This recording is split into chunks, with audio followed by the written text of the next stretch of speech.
سورۃ البینہ آیت نمبر 5 کے اندر اللہ رب العالمین ارشاد فرماتے ہیں وَمَا أُمِرُوا إِلَّا لِيَعْبُدُوا اللَّهَ مُخْلِصِينَ لَهُ الدِّينَ حُنَفَاءَ وَيُقِيمُوا الصَّلَاةَ وَيُؤْتُوا الزَّكَاةَ وَذَلِكَ دِينُ الْقَيِّمَةِ۔ ترجمہ یہ ہے کہ ان کو حکم تو یہی ہوا تھا کہ اخلاص کے ساتھ اللہ کی عبادت کریں اور نماز پڑھیں اور زکوٰۃ دیں، اور یہی سچا دین ہے۔ حضرت مولانا اشرف علی تھانوی رحمۃ اللہ علیہ احکام القرآن کے اندر اس آیت سے کے ذیل میں فرماتے ہیں کہ معلوم ہوا عبادات میں نیت ضروری ہے، کیونکہ اخلاص اس نیت کے بغیر ہو نہیں سکتا، تو نیت جب ہوگی تب اخلاص پیدا ہوگا۔ اور امام ابو بکر رازی رحمۃ اللہ علیہ فرماتے ہیں کہ اس آیت میں اخلاص کا حکم دیا گیا ہے کہ عبادات میں کسی دوسرے کو بھی شریک نہ کیا جائے، یعنی صرف اللہ رب العالمین کی عبادت کے لیے اپنے آپ کو خالص کیا جائے۔ اور یہ فرمایا اس آیت کے اندر کہ وَذَلِكَ دِينُ الْقَيِّمَةِ، اور یہی سیدھا دین ہے، سچا دین ہے۔ اس سے کیا مطلب ہے؟ اس کا مطلب یہ ہے کہ جو حکم محمد رسول اللہ صلی اللہ علیہ وسلم کی زبانی ہمیں دیا گیا ہے، یہ جو دین، جو مذہب ہمیں پہنچایا گیا ہے، یہی انبیاء کرام علیہ السلام اور گزشتہ صلحاء کی جماعت کا دین تھا۔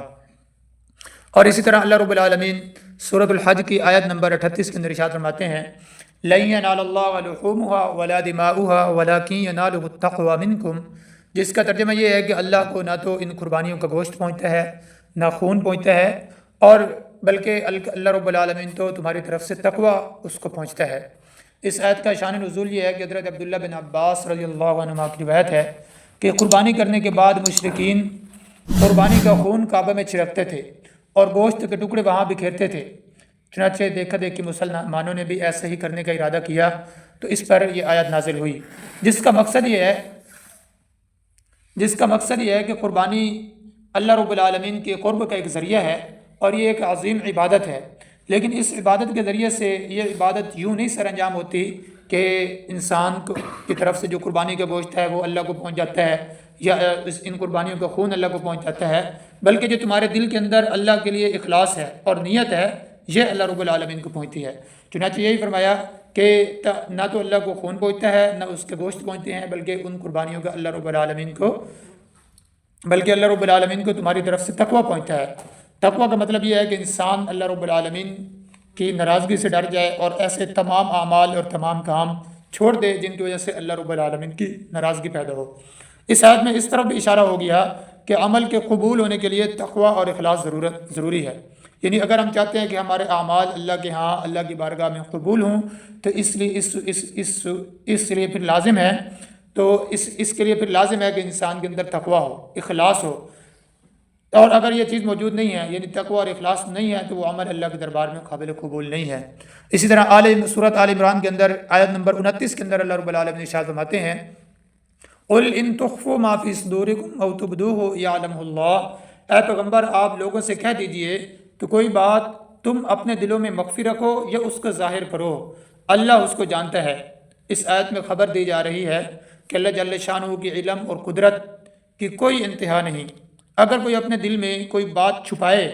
یعنی دنیا میں وہ کسی کو بھی وہ بات نہ بتائے، کسی کو بھی اس کی اطلاع نہ کرے، مگر وہ بات اللہ جل شانہ کے علم میں آ جاتی ہے، یعنی اللہ کے علم میں وہ پہلے سے ہی موجود ہے۔ اور جو بات لوگوں کے سامنے تم ظاہر کرتے ہو وہ تو پھر بدرجہ اولیٰ اس کے علم اور قدرت کے اندر ہے۔ اور اسی کے متعلق اسی مضمون میں قرآن کریم کے اندر متعدد آیات بیان کی گئی ہیں جن کے اندر یہ واضح ہے کہ اللہ کا علم بڑا وسیع ہے۔ انسان جو کچھ سوچتا ہے، جو کچھ سینے کے اندر اس کے راز چھپے ہوتے ہیں، جو کسی کو نہیں بتاتا، مخفی ہوتے ہیں، سب اللہ رب العالمین کے علم میں ہیں۔ تو آج کی اس ویڈیو کا مقصد یہ ہے کہ ہمارے اندر ہر عمل کے اندر ہمیں چاہیے کہ ہم اخلاص پیدا کریں، اپنے ہر عمل کے اندر اپنی نیتوں کو ٹٹولا کریں۔ اگر ہماری نیت بہتر ہے تو مطلب یہ ہے کہ ہمیں اس عمل پر اجر ملنے والا ہے، اور اگر نیت ہماری بہتر نہیں ہے تو مطلب یہ ہے کہ پھر یہ ہمارا عمل صورت کے اعتبار سے تو عمل ہے، لیکن حقیقت کے اعتبار سے اس کا کوئی فائدہ اور کوئی ثواب نہ ہوا۔ اللہ رب العالمین عمل کرنے کی توفیق عطا فرمائے۔ مزید ایسی اصلاحی ویڈیوز حاصل کرنے کے لیے ہمارے چینل کو سبسکرائب کیجیے اور بیل کے بٹن کو بالکل دبانا نہ بھولیں۔